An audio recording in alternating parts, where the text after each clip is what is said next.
Թերևս խոսքը սկսեմ Տիկին Արփի Դավոյանի արած արտահայտությունից, լոռություն բնորոշ արտահայտությունը գեղից մարդ կա։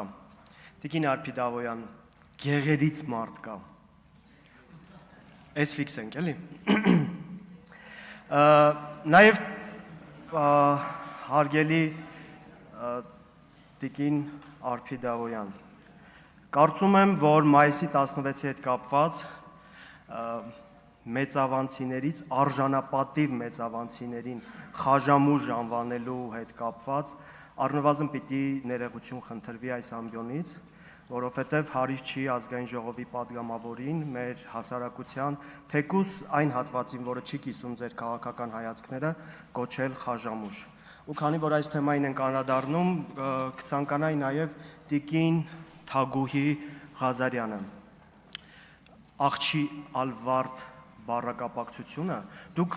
ձայնագրությունները իրականացնում եք, հրապարակում եք, գալիս եք այստեղ,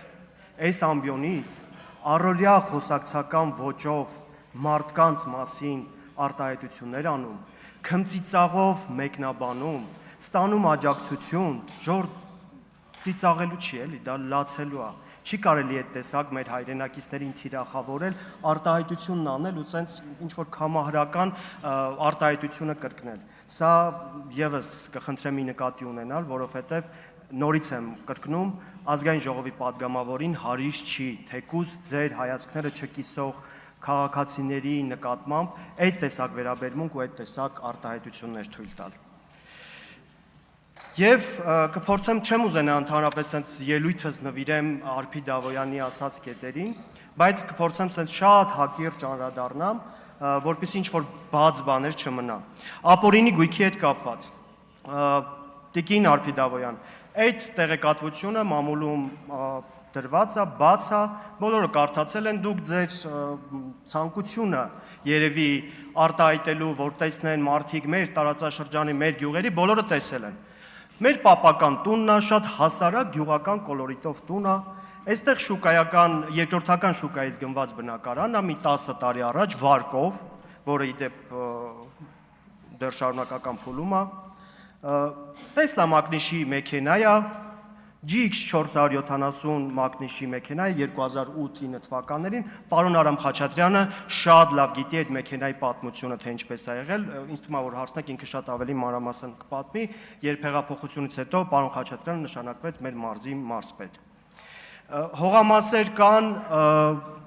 վարելահողեր են, որտեղ իմ հայրը զբաղվել է գյուղատնտեսությամբ ու անասնապահությամբ, վարելահողեր են, որոնք իրենցից ներկայացնում են այնպիսի արժեք, որ ցանկացած գյուղում ապրող մարդ դա պիտի ունենա։ Երբ որ մարդը գալիս ասում է իմ հողամասը ես ուզում եմ վաճառեմ կամ չեմ կարողանում ոչ ճիշտ կառավարման արդյունքում հողը մշակեմ, գյուղացիները փորձում են այնպես անել, որ ոչ մի անմշակ հող գյուղերում չմնա։ Գիտեք ինչն է պատճառը, որ ապօրինի գույքի բռնագանձումները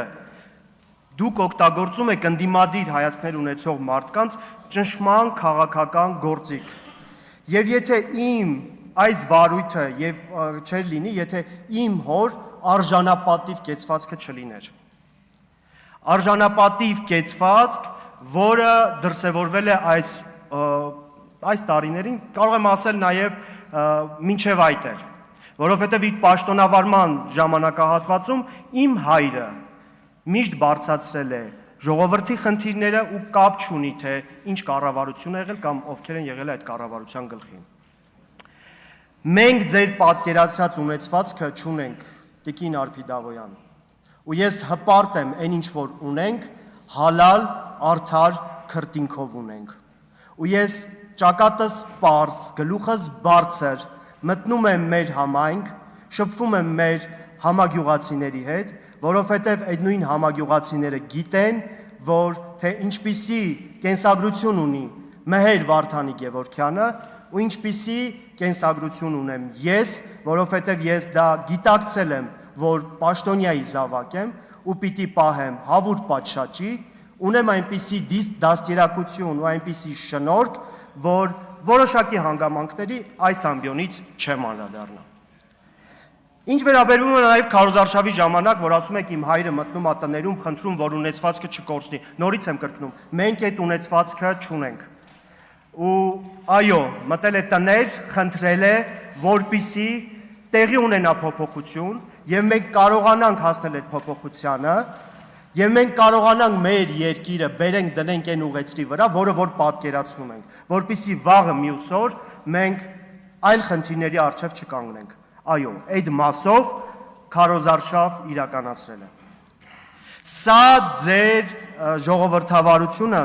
մարդկանց իրավական գործիքներով,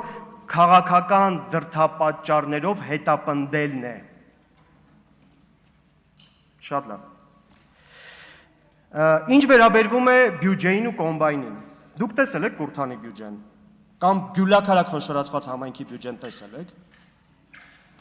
Կուրթանի բյուջե, կոմբայնի գինը 38%-ն է Կուրթանի բյուջեի, 99-ից մինչև 2017 թվականը, միջինացվածով 38%-ն է։ Իսկ խոշորացված Գյուլաքարակ համայնքի, որը որ նոր էր խոշորացվել 2017 թվականից 21 թվականները, կազմում է սեփական եկամուտների 63%-ը։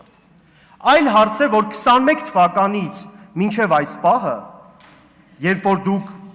կոպիտ ասած վերցրեցիք Չակերտավոր իշխանությունը Գյուլաքարակ խոշորացված համայնքում, ինչի՞ չեք դիմել, որ կոմբայն ունենանք։ Այս հարցով ինչի՞ չեք զբաղվել։ Երբ որ դուք հիմա ինձ ասում եք, թե ինչի այն ժամանակ չեն դիմել կոմբայն ստանալու համար։ Այն ժամանակ լիքը ծրագրեր են արվել՝ լուսավորություն, ասֆալտ, մանկապարտեզ, մշակույթի տուն, աղբահանություն, իդեպ 2017 թվականից 2021 թվականներին աղբահանությունից 3 միլիոն դրամ մտել է բյուջե, իսկ 21-ից մինչև այս պահը 0 դրամ։ Այս էլ արձանագրենք։ Ու այդ տեխնիկան, աղբահանության համակարգը, լուսավորության համակարգը, ասֆալտապատում, գնացել եք այդ տարածքը։ Դուք ասում եք Վարդավլուրի ու Հոփարցի թոռ եք։ Դուք այդ տարածքով այս վերջերս գնացել եք, դուք այդ ճանապարհների վիճակը տեսել եք։ Վերջի անգամ այդտեղ ասֆալտապատումը արվել ընդամենը այն ժամանակահատվածում, երբ որ ուրիշ էր իշխանությունը, երբ որ ձեր ԿՊԱ-կան կուրացիայի տակ գտնվող մարդը չէր իշխանության։ Սա էլ անցանք։ Ես ուզում եմ մի այլ հարցի անդրադառնամ։ Ինչ է արել ձեր ԿՊԱ-կան համայնքապետը։ Ձեր ԿՊԱ-կան համայնքապետը մի անգամ մտել է այդ համայնքները, գույքագրել խնդիրները, որ գյուղացիներն էլ իրեն հարցնեն, որ կոմբայնի խնդիր ունենք, որ իրենք էլ դիմեն կոմբայն բեր։ Ինչի չեն արել։ Դուք ընդամենը լայքերի համար մարդկանց աշխատանքից ազատում եք։ Դուք ընդամենը ընդդիմադիր հայացքներ ունեցողներին հասարակ տեղեկանք չեք տրամադրում։ Ասում ենք եկեք նկարվենք քարոզարշավի ժամանակ, ասում է, չէ, գիտեք ինչի, որովհետև հենց նկարվեցի,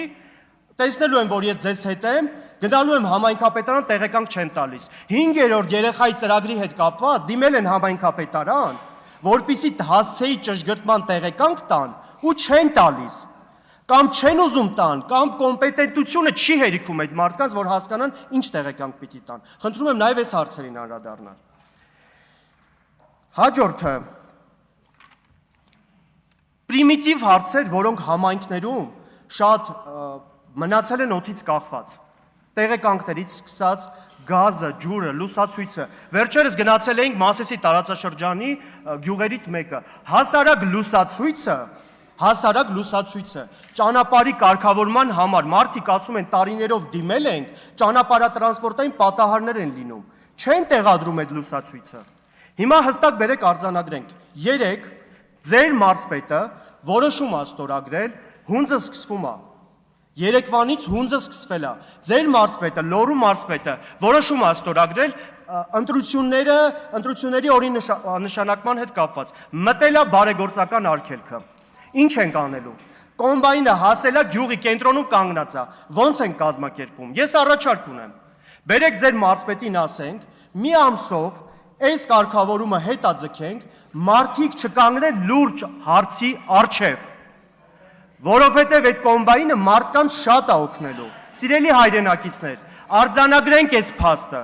որ կոմբայնը հասել է տարածք, ու պիտի իրականացներ հունձը, որը երեկվանից է սկսվել, չգիտեմ, դա պատահականություն էր, զուգադիպություն էր, մարզպետը, խնդրում եմ 30 վայրկյան։